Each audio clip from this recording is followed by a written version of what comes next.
Halo, how is everyone? Semoga semuanya sehat-sehat selalu. Balik lagi di channel Chef Viku Investment.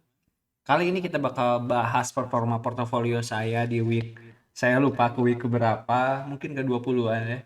Sampai-sampai lupa week keberapa. Tapi so far kita masih rugi, saya sendiri khususnya. Dan sekarang ini saya melakukan kesalahan yang sebenarnya sudah berulang kali saya lakukan. Kenapa? Apa itu?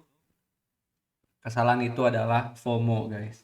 Bayangin, waktu itu saya hold ABMM di harga 2000. Minggu lalu saya hold sahamnya, satu minggu saya nggak jual beli. Di minggu lalu, saya punya 11.100 lembar saham ABMM di harga 2.180.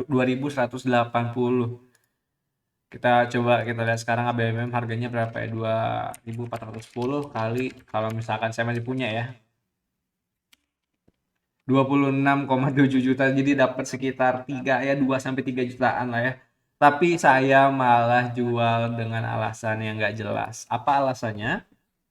Oke, alasannya adalah GTSI. Ini salah banget. Kayak ini salah banget, kenapa saya ngelakuin ini saya juga nggak tahu. Saya beli di harga 60. Ini benar-benar saham yang ibaratnya yang memang harganya kecil ya.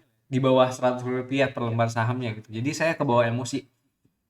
Waktu itu minggu lalu GTSI ngeluarin laporan keuangan dan hasilnya lumayan bagus sih. Hasilnya lumayan bagus dan saya beli pun saya analisa tentunya GTSI ini punya fundamental yang cukup baik. Jadi ini kapal yang pengiriman minyak ya, pengiriman minyak liquid, sorry alarm saya nyala, liquid gas gitu ya. Jadi waktu saya beli itu, wah ini prospeknya memang bagus ke depannya. Sayangnya saham ini memang baru IPO juga tahun 2021, tahun lalu kalau nggak salah, Agustus 2021. Punya laporan keuangan bagus. Saya udah hitung-hitung prospeknya, PE ratio-nya juga lumayan murah.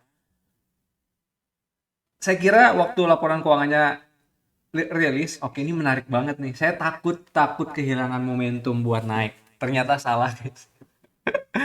Aduh, saya beli di 60, yang akhirnya saya cut loss di harga 57. Jadi kayak rugi minus 1,5 jutaan dan akhirnya ya udah, I ended up okay, that was my fault.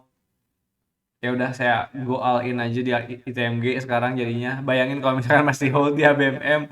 Tapi ya udah akhirnya ya udah saya masukin ITMG, ya udah forget about it. Nggak tahu saya bisa atau nggak untuk forget about it. Tapi saya yakin ITMG punya kuartal 2 yang bakal luar biasa, dan karena saya takut FOMO lagi, karena saya yakin ITMG di kuartal 2 ini penjualannya bagus. Khususnya Indonesia tuh demand batu bara ke Eropa, yang bisa salah satu yang kirim ke Eropa itu adalah ITMG. Jadi makanya ya udah, oke, ABMM sama sektornya batu bara juga, market cap-nya lebih kecil.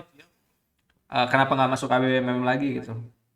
Ya kemarin saya sempat beli kan, sebenarnya saya sempat yakin juga, cuma ya itu sendiri, kalau misalkan kenapa saya jadi nggak masuk lagi ke BMM, karena yang ke Eropa itu memang yang kirimnya tuh batu bara yang kalorinya tuh tinggi gitu. Jadi sayanya belinya ITMG. Dengan pemikiran, oke, kalau misalkan saya masukin ke ITMG harusnya saya nggak FOMO. Kenapa? Karena ITMG ini di sektor batu bara saya yakin akan menjadi salah satu saham yang labanya paling besar di sektor batu bara di kuartal 2 di 2022 gitu. Kenapa ya? Karena itu tadi, kalori dari batu bara yang dihasilkan diproduksi oleh TMG adalah kalori yang tinggi, yang diminati oleh Eropa. Dan datanya ada dikirim kalau kuartal 2 tuh banyak dikirim ke Eropa. Jadi yang banyak kirim ke Eropa mungkin kemungkinan ada Adaro, ada MBAP, ada ITMG. Saya nggak tahu negara mana lagi yang kirim juga keluar keluar eh, keluar ke Eropa maksud saya. Tapi menurut saya itu ITMG yang paling cukup bagus lah. Dan saya lihat kasnya masih aman. Harusnya dengan saya hold saham ini saya lebih tenang. Kenapa? Ya karena memang mereka hutangnya kecil. Ada tapi kecil banget dibandingkan cashnya tuh, mereka cash rich banget di TMG. Kuartal 2 masih bagus, harga acuan batu baranya masih bagus sampai dengan bulan Juli juga. So, ya, dibuatnya video ini bisa nggak ya saya bikin hold ITMG ini sampai mungkin 50.000, saya nggak tahu juga sampai 50.000 atau enggak, tapi sangat memungkinkan menurut analisa saya untuk nyampe sana. Jadi akhirnya saya beli ITMG dan So far ya ini sekarang di 3,1%, kecil banget. Di ABMM harusnya udah dapat 2,5 jutaan, but ya ini namanya kesalahannya orang gatal pengen jual, pengen beli, ingin trading ya. Salah saya lagi jadinya, ya udahlah, forget about it. Ya udah saya ikhlasin aja. Kayak pindah ke sini, ya udah wes, bukan rezekinya. Sekarang berarti ya ini minus 1,3 juta minggu lalu. Ya, kurang lebih segitu aja untuk performa minggu ini, guys. Kita lihat dulu ininya ya, performa grafiknya, lihat nih. Sempat 25 juta, mungkin harusnya masuk ke 26 juta lagi ya kalau misalkan masih hold ABMM, cuma sayangnya ya udah saya cut loss masuk ke GTSI itulah gara-gara FOMO nggak jelas. Sekarang di 23,4 juta. Ya, masih jauh banget ke all time high-nya. So far saya nggak cut loss, dan saya mau ngasih lihat sesuatu sebenarnya yang cukup menarik. Kenapa saya bilang cukup menarik? Performa portofolio saya di sekuritas yang berbeda, yaitu di Stockbit, itu performanya jauh lebih bagus, guys. Ini performa portofolionya. Saya belum sempat untuk top up RDN lagi, nunggu gajian, nunggu pendapatan masuk. Dan kita lihat di sini SCMA ya. SCMA itu di 205, terus sekarang harganya 228, bahkan sempat 230 lebih. Ingat gak, beberapa minggu lalu tuh saya sempat all in juga di SMA dengan harga 202. Dan saya miss opportunity itu gara-gara saya FOMO untuk beli batu bara gitu. Masih takut untuk kehilangan pesta di batu bara. Sekarang ke SBMA nih yang sempat saya mention minggu lalu, ini naik 23,33%. Terus ada PMJS, ini sempat naik juga tinggi, cuma sekarang turun lagi jadi plus 1,12%. Ini ASRI juga potential loss-nya minus 2000 aja, minus 0,92. Jadi secara psikologi kalau misalkan uang saya nggak begitu banyak dan saya diversifikasi, itu performa portofolionya lebih bagus dibandingkan saya go all in gitu. Pelajaran apa yang kita bisa ambil di sini?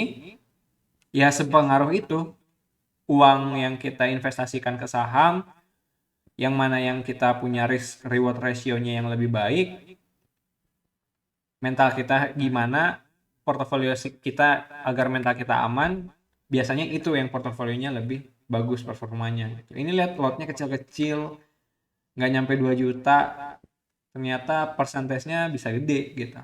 Sedangkan yang all in saya loss terus. So ya, mungkin itu aja untuk video kali ini. Thank you banget yang masih nonton teman-teman semua.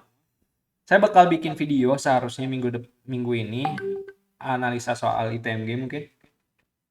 Dan ITMG juga rencananya bakal, kalau sesuai dengan kuartal-kuartal sebelumnya ya, Agustus tuh lampirkan laporan keuangan, dan saya percaya laporan keuangannya bakal bagus. So we'll see kita bakal dapat berapa persen. Pede banget ya, bakal untung gitu. Tapi ya itu, sekian aja video kali ini. Mohon maaf kalau misalkan ada salah-salah, jangan diikutin ya, karena kelihatan sendiri kan kalau diikutin ini banyak lossnya gitu. Jadi analisa lagi sendiri kalau misalkan udah ngelihat video ini, psikologinya mulai diatur lagi. Dan ya, sekian aja video kali ini. Semoga semua orang terhibur. Semoga sehat-sehat juga semuanya. Salam sehat ya semuanya. Thank you semua yang udah nonton. Bye bye semuanya. Sampai jumpa di video berikutnya.